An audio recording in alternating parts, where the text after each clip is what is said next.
heading over toward the top of the stretch. That Ole Bar Stool, Not for Money, 3 wide anytime now, muscled over, dropping back, Speed Club. Taking out DJ Davis, trying to wheel off the rail. They're at the top of the stretch now, turning home. And That Ole Bar Stool comes off the turn with a 2-length lead. That Ole Bar Stool, Not for Money down the inside. Muscled over is third right now. They come toward the wire. And it's going to be That Ole Bar Stool, Not for Money, and Muscled Over. Tied for fourth, it might be Devious Mojito Oz in 154-3. That Ole Bar Stool leads the way from start to finish with the driver, Troy Beyer, in the bike. The 6-year-old, owned by Clark Stables, LLC, and Tina Clark, crosses the wire in 154-3. This trotter has been a familiar face on our Delaware racing circuit, and we had the opportunity to talk with trainer Bobby Clark about this standout standardbred in his barn. So, Bobby, I looked it up, and you got him in Lexington for $28,000. Were you in Lexington? Did you bid on him? Tell me the story there. My brother and I picked him out at the sale, and Jenny Melander trains horses for my brother also. So she looked at him down there, and I told my brother, I said, I'll go to 25. So I'm watching it on the internet, and I seen him go past 25, and a little while later they knocked him off at 28, and I said, well, we missed him. I guess we should have went a little more. He said, I told her to go on. He said, we own him. So I love that. Just one more hand raise. You know, we got him. Now, he's made about $350,000 now. Has he surprised you? Of course you wanted a good horse, but he is so awesome. I loved him from the first time I broke him, and he was a little bit of a handful. So we cut him, and for the first 2 weeks he was fine, and then he got a fever, and he run a temperature for 2 months, and they had to open him back up, and it just, not a high fever, but just enough where, and it just set us behind, and so we end up not racing him as 2. When he come back as 3, he qualified with Pacers. I let Corey drive him. And he come trotting through there, and somebody looked over, and he says, that's a trotter. And Corey comes off, he said, this horse can go. So, and ever since then, he's been going. Let's talk about his personality a little bit. Like, what's he like at the track and the barn? I don't know if it's any different. Is he fun to be around? Yeah, he's a happy horse. He wants to go out, he'll let you know when it's feed time. He'll holler when you come in the barn every time he wants his feed. And, he wants to get out in the field in the morning.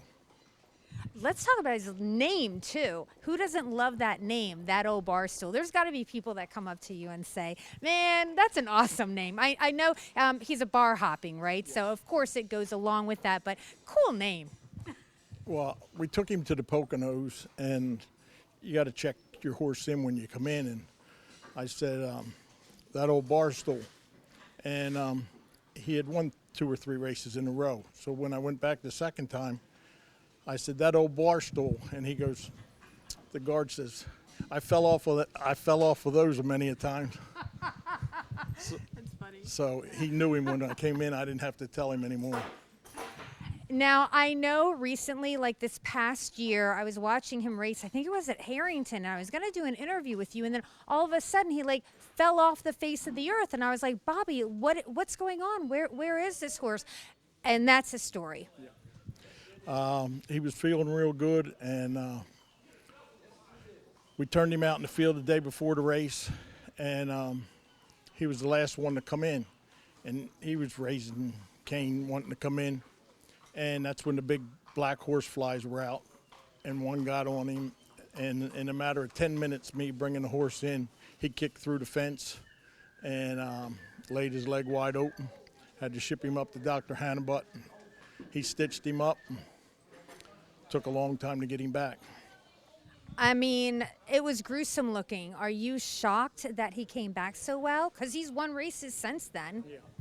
Yeah, I mean, I was surprised. Luckily, it didn't get into any tendons or anything. It was more superficial, so we were lucky. We know that he is special. He really is. Why is he so special? Is it conformation? Is it heart? Is it lungs? Like, what is it about him? He tries every time. at the end of his 3-year-old year, I was offered a lot of money for him. I could have sold him, but I would have had to get divorced. So we decided. And that would have cost you even more money. So, but my wife says, we're getting older. How many more good horses are we going to have? So I said, that's fine. So. Happy wife, happy life. You know what they say. Let's close this up by talking about you a little bit. How did you get into racing? Are you second, third generation? What's your story? Third generation. I started back to Brandywine. My father was a judge, and we used to go with my grandfather. I was matineeing horses at 10 years old, and no paper races, you know. And then I got my matinee license, and just went on there. You know, from then on, I couldn't race in Delaware because my father was a judge. So I would go to Rosecroft or Laurel or Poconos, Yonkers, and it's been in my blood. Yeah, it's really great. Like, this is like, you love horses so much, and you get to play with horses every day. It's living the dream, isn't it? It's living the dream, but I'm getting old. It's wearing on me a little bit. My body can't take it anymore. Well, that's okay, because you got that old bar stool, and we do not want you falling off of it. I don't drink, so I'd have trouble if I did. Thank you, Bobby. All right, thanks a lot.